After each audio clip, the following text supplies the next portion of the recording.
Welcome to the video series of Azure Fundamentals. In this video, we are going to discuss about public cloud, private cloud, and hybrid cloud. So stay tuned.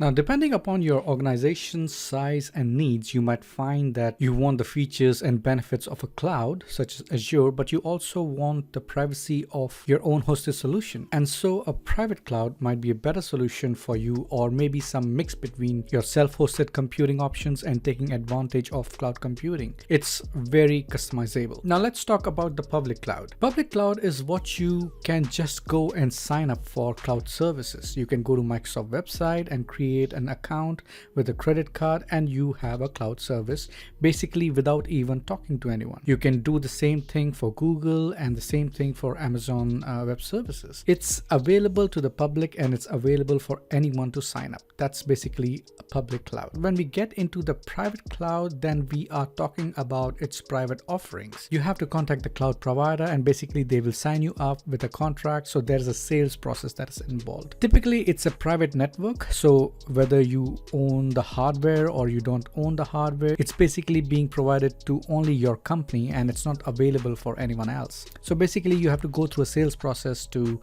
get a private cloud. Now hybrid cloud, this would be a combination of public cloud and private clouds. For example, you have your own data center, your own private cloud, everything is going great, but then you do need to grow. You do need to scale as you are going to have a spike in the traffic. And so you augment or supplement your private cloud with the public cloud services. And this is the combination between public and private, where you have got private for the privacy and for the control, but you also use public for growth factor, for the elasticity, for the scalability, and that's called the hybrid model. So if we compare and contrast the three, public versus private versus hybrid, then the difference is pretty stark. So in public, anyone can sign up for it. You just go with a credit card. You don't need to talk to anyone. You might end up with a Microsoft representative and have a corporate account. And private is obviously you control the hardware, whether it's being leased to you or whether you are running it on your own data center. There's a contract involved. Usually you can't just go there and